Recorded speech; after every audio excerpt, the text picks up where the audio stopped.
Hi and welcome to today's reading and healing. The theme for today is the new moon in Sagittarius solar eclipse. This is due to happen on the 14th of December at around 4 p.m. Western Australian time. So if you're in a different part of the world, look it up when it's going to happen for you. Unfortunately, here in WA, we will not be able to see this in the sky at the time. It's generally, I think peak eclipse is happening around Chile, but collectively the energy is still the same because it has to hit somewhere on Earth, right? Not everyone on Earth is going to see the same thing in the sky at the same time because half the world's always in the dark and half is in the light, and the moon is always above a different area of the world as well. So the energy is the same regardless of where you are. And eclipses are always about transformation. It's often about shedding the dark. It's about letting go of that shadow side of us and the light emerging. So it's got that real polarity between the light and the dark. So it's a really good opportunity for deep healing, and it often can seem a little bit rough because it can force change that has been just sitting on the surface that we haven't been quite ready to have that bit of a shove to follow through with yet.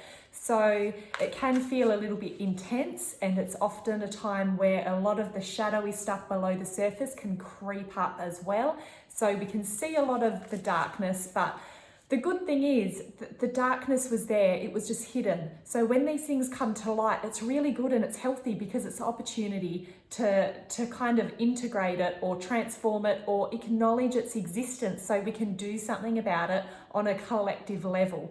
It's like, you know, the awful news stories that come up, but it had to be known, otherwise we can't do anything about it. The injustices have to be seen and acknowledged and stared in the face to do something about it. So that's big eclipse vibes, and obviously Sagittarius, which we've got the sun in Sag and the new moon will be in Sag as well, and that's all about expansion and growth and kind of going beyond. So it's a really powerful time, and you can imagine the solar eclipse. You've got the Earth, you've got the sun, and the moon's going right in between, and it's lined up perfectly along that along the line where the light, can't even put it into words, where the light streams down to the Earth. You've got the moon in the way, so it's blocking out that sun just for a few minutes until the sun emerges again. So it's that energy of the rebirth of the sun, which is interesting about the birth of the sun as we're entering towards the Christmas season at the moment as well. So you can imagine with the sun, what's the sun? The sun is our vitality, it's our drive, it's kind of, you know, saying, hi, here I am, this is me shining in all my glory.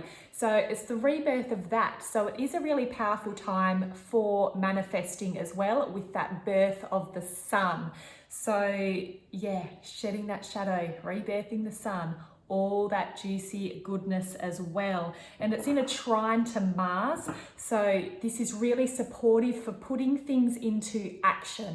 It's a really powerful time for setting intentions and for using our drive and our passion to move us forward in ways that we might not have had the courage to do before, right?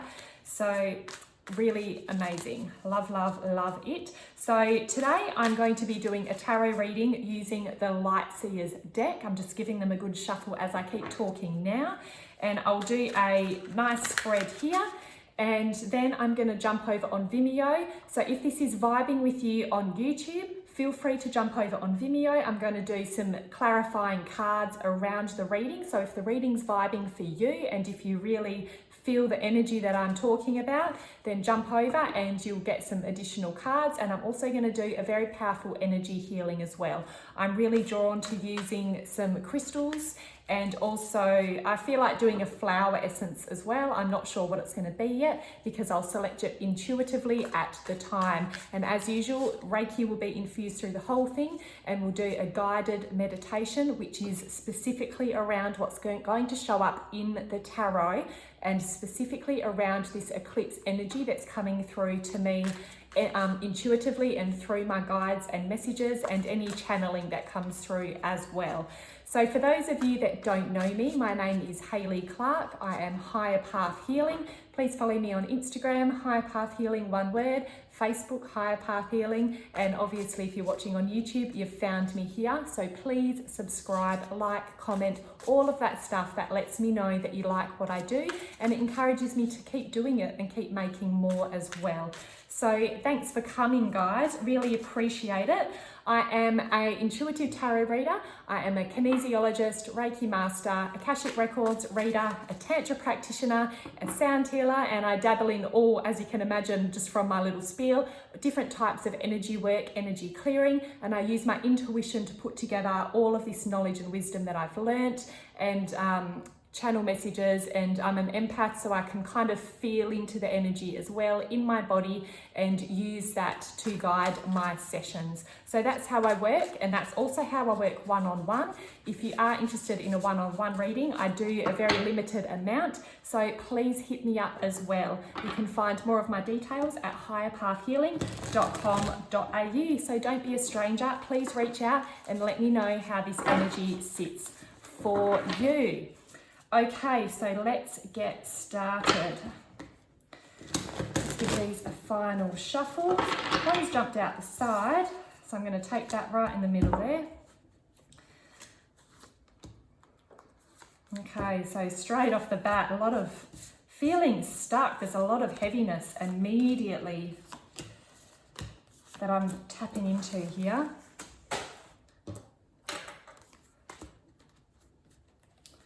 Okay, so the card that jumped out right at the beginning is the Five of Pentacles, okay? The Five of Pentacles, you can see she feels like she's locked out. She's sitting outside of the door with her head hunched over and she's kind of cradling herself. It's a card of feeling left out in the cold, you know, quite literally, figuratively, all of that stuff. It's the feeling of being shut out. So it's got that feeling of isolation, isolation and being excluded. It's being left out in the cold. But the thing is about this, it's a bit of an illusion in itself because there's a key off to the side. You can see it just behind her head. There's a key leaning up against the door. So even if the door's locked, she can enter at any moment. So this is always a card about your perspective. Where are you feeling like there's a bit of disappointment? Where are you feeling like you're being left out or isolated? Where are you blocking yourself from being able to enter these doorways and enter these pathways and move forward into something different? Because the thing about this is we can sit outside in the dark alone all we want.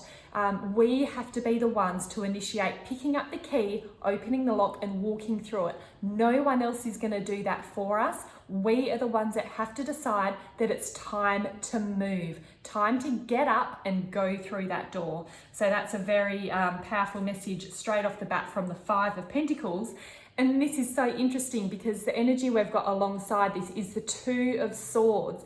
And the Two of Swords, you can see that blindfold on her. It's that feeling of being pulled in two different directions. So it's indecision. So obviously, whatever this Five of Pentacles is, you're not really sure what you should do. Should you go through that door, but you're so familiar and safe with where you are now? What to do? It's being torn between those two energies. And the swords can often represent overthinking or just that mental process. So it's like I feel like you're being stuck between these two different options and you're not really sure which way to go. But once again, that being stuck is an illusion. It's a perception thing because she's got that free hand. She can remove that blindfold and let go of those crows that are like haunting her head and those thoughts that are haunting her. It's just about making that decision. Once again, it's all about perspective, isn't it?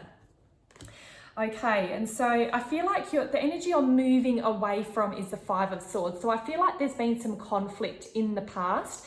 It's an energy about, you know, you can see he's holding his head. It's like that headache. And it's really interesting because just these three energies that have come up so far, you know, there's two people out of three touching their head and the other one's slumped over, which is why I mentioned when I put the cards down, there's a lot of heaviness here. It feels like it's been a real feeling like a burden, feeling like there's just kind of been stuck in this, I feel like it's like a tornado of emotions and there hasn't been a clear way out, and every time you try and get grounded and try and get centered, something else just keeps coming. The Five of Swords can be, you know, having an argument with someone. It can be everyone's kind of ideas and opinions about things, but no one's really listening and communicating clearly. There has to be a clear communication here. So I feel like you're moving away from this, but in moving away from whatever this argument and conflict is about, you feel like you're being shut out. To me, this also speaks of like an emotional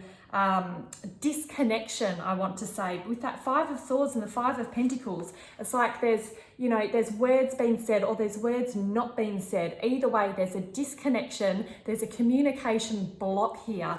And so it feels very stagnant and stuck, you know, it feels very, very stuck there with that energy. And then moving forward, really interesting. You're not moving forward into sunshine and rainbows, unfortunately, not yet. The Three of Swords. Okay, so this is a card of heartbreak. So it's like moving out of the Five of Pentacles, but through that door is heartbreak. But you know what I'm feeling very strongly around this energy? It's that it has to happen. Like whatever you feel heartbroken about, it's not necessarily the end of a relationship. You know, when we see this, often we think, oh no, we're going to break up. Or, oh no, it's not going to work out with that one particular person. It's not always that energy. In a relationship reading, then yes, maybe sometimes it is, but it's about letting go of an idea that you had around the way things should be, and it is often to do with the relationship. But I feel like at the moment, the current energy is blocking that emotional processing. So I feel like whether you go here or not, it's there. It's either behind that door and you're ignoring it and pretending it's not there, or you're going to face up to it. You're going to look it in the face and say, I'm ready to process this now. I'm ready to let this go. I'm ready to heal, because this is a very healing card. Look at her releasing that energy. She's having a good shout, good cry. She's letting it all out. That's what we need to do to heal. We need to purge that energy. We need to move it out of our body. We can't keep it within us, because that's when it's going to manifest into something physical, and we're going to get sick, or we're going to be in chronic pain, or, you know, we're not going to emotionally be thriving. We need that that healing to come through. So if you have been in a place of conflict that's kind of resulted as you feeling quite emotionally disconnected, you need to allow the emotions to flow through you, to be processed. So I'm not feeling like this is a bad thing, but it can feel that way in the short term as we allow those emotions to move. Okay, so don't worry, the whole reading's not heavy like this. There's a lot of beautiful energy as well. So stick with me, it's not all bad, trust me. Okay, so consciously you are moving towards a really healing place. I feel like it's been quite heavy and slow going to get to this point, but consciously you know you don't want to be here. You know you want to heal. You've got the Empress here. Look at that earth energy, and look at that moon up in the sky. You've got, and there's all that fire energy in the background. So this is a very feminine card, but there's a lot of fire there as well. So there's the water, there's the fire, there's the earth, there's the sky as well. So it's that energy of about to birth something. So I feel like you are going to birth a new version of yourself through this eclipse season, and that's what the eclipse is all about. As I said, it's like the rebirth of the sun, and we're all in that collectively as well. So really beautiful energy. I feel like you're going to birth a new version of yourself with that big pregnant earth energy there.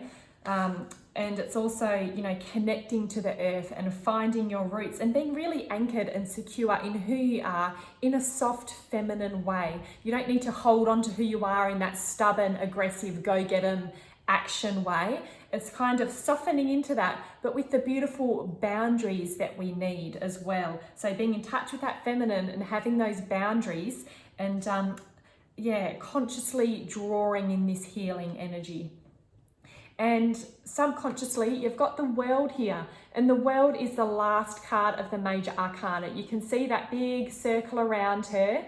It's a completion of a cycle. It's also Saturn energy too, and Saturn is all about lessons And Saturn calls us out. If we're not living to our potential and our truth, we're going to constantly get smacked down by Saturn. But if we're true to ourselves and living up to our potential, if we're learning from our lessons and integrating, going through the process, then Saturn is very powerful and it can be on our side, but it does call us out on our shit. And this is a completion of a cycle. So I feel like this literally feels like a rebirth to me. If you can integrate and process these emotions with that Empress and the world here, it's a very transformational time. So I'm loving this energy that's coming through so far.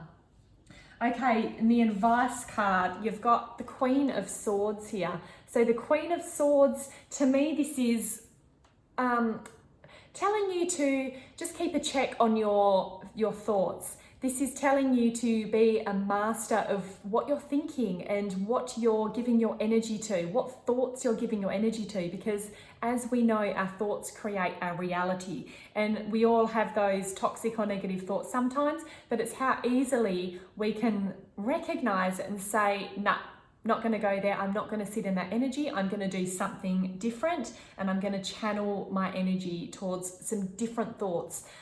So very beautiful energy here. It is the energy of Aquarius, Gemini, and Libra. So I'm not sure if you are an air sign, then this could be you kind of sitting up in your power as well and looking out to the world and planning your next move, because she's really looking at anticipating, but she's cool, calm, collected. She knows what she wants. She's quite decisive and intellectual as well. So the advice card is to kind of sit in that energy and to bring yourself into that energy. And yeah, don't drown in the emotions. You can't sit in the heavy stuff for too long. And so the Queen of Swords is really good for bringing us out of that energy as well. Okay, the next card we've got is the Nine of Pentacles. So the Nine of Pentacles, you can see all of the abundance and growth and beauty in this card. So this is a really lovely reminder of what's possible and what can be coming to you.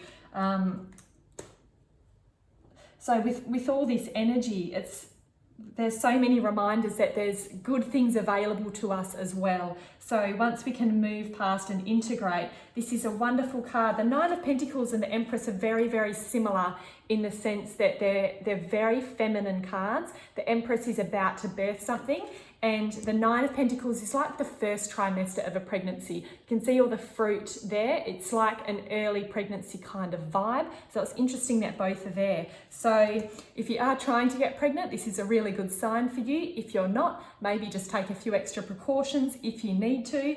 But this is a highly fertile time, not just for your ovaries or your uterus or your other side if you're a man, but highly fertile time for abundance and wealth and calling in what's yours. To me, I'm feeling a lot of manifesting vibes here as well. And I feel like it's going to be really readily available to you. I feel like once this healing and integration and this eclipse stuff is moved on, I feel like moving into next year, there will be some really beautiful opportunities here. And I don't feel like it's going to be as much as a struggle as it has been. I feel like it's going to flow in a lot easier than it has in the past, okay? And so I feel like you're really aiming towards this Ten of Pentacles energy. So it's about having, you felt the conflict and you felt being left out in the cold and you felt that feeling of that heartbreak. But what you really want is the security. You want to feel secure on that mental level, on that physical level, financial, the family, the kids, the dog, all of the things, all of the bells and whistles. So I feel like you're seeking connection. Once again, I'm drawn to say connection, and you're kind of wanting all of the dots to come together, because I feel like you might have been distributing your energy to all these different things and none of it's come together. I'm feeling with this intuitively, it's like the pieces of the puzzle coming together, and it's going to gonna kind of make it, if your life has felt segmented, if it's felt like there's bits and pieces of you everywhere, it's going to bring it all together so it feels like one thing. So when they talk about you know, work being separate from family, separate from this, separate from that. I'm feeling like there's going to be a lot of flow. So yes, you might have these different versions of yourself, but I feel like it's going to be integrated really nicely. You're not going to feel pulled in all different directions. So this is, I feel like this is really what you're hoping for. This is your ideal outcome, is having that beautiful, stable, loving relationship. And the final card that I'm going to do for this part of the reading is the Three of Pentacles. And so the Three of Pentacles represents that there are people out there and there is help available. To me, this is a card of connection. It's also a card of like apprenticeship and learning. You can see they're all kind of working together to make a macrame thing with some pentacles hanging off it there. So it's that kind of vibe of coming together for the common cause. So I feel like by doing this, you will get closer to this Ten of Pentacles energy. By all means, I don't feel like it's out of reach. It might seem like it has been at the moment, but as I said with this Nine of Pentacles, moving forward, once this eclipse season's wrapped up and once 2020 energy is gone, I really don't feel like collectively, as soon as that calendar ticks over to the new year, everything's going to be fixed. We're still going to feel the fallout of 2020 moving forward, and there's a lot happening up in the heavens, astrology-wise as well. So everyone kind of says, oh, I can't wait for 2020 to be over. It's just dragged out. But the thing is, it's a continuation. You know, it's a continuation. The calendar turns over to January. We still have to deal with what's happened yesterday. We still have to move forward. So it's not a super easy, fast process just to suddenly, you know, cure all. It's a cure all because it's a new year. Let's just go back to normal now. Unfortunately, it doesn't happen that way. This Three of Pentacles is a bit of a slow moving energy, but it's a very solid energy. There is peace here and there is contentment here. So I really feel like that peace and contentment is coming, but right now I can see that the energy does feel quite stuck. On the bottom of the deck, we had the Eight of Pentacles as well. The Eight of Pentacles, once again, look at that moon cycle up there. It even looks a little bit eclipsy, the way that all the different phases are represented. She's sitting there and she's holding a candle. I thought it was a cup of tea at first. Maybe we should all have a cup of tea. She's sitting there holding a candle. This is the earth energy again. So she's kind of got a ritual set up in front of her. And the Eight of Pentacles is kind of a long-term investment. It's planting the seeds so tomorrow will be a better future. So really, really beautiful energy there with the Eight of Pentacles to finish. And look how much, looks like the sun's kind of rising in the background. To me, this is a very spiritual card as well as it's laid out in this context. So I really, really love that, guys. So that's it for me on YouTube. If you've vibed with this, jump over to Vimeo. The link is below in the description box. And I'm just charging a couple dollars just to help pay for my tarot card addiction and my time and the cost of subscriptions for my channel as well. But for around the price of a cup of coffee, you can have a healing that's tailored specifically for this energy. So if it's vibing for you, then go for it. And as I said before, there'll be some extra tarot messages. I'm going to confirm a few of these energies that are laid out on the table, the ones that I'm drawn to as well. So thank you so much for watching, guys. Please like, subscribe, comment, let me know how this energy is playing out for you, and hope to see you on Vimeo. If not, I'll see you in a future video. Love you guys. Happy eclipse. Bye.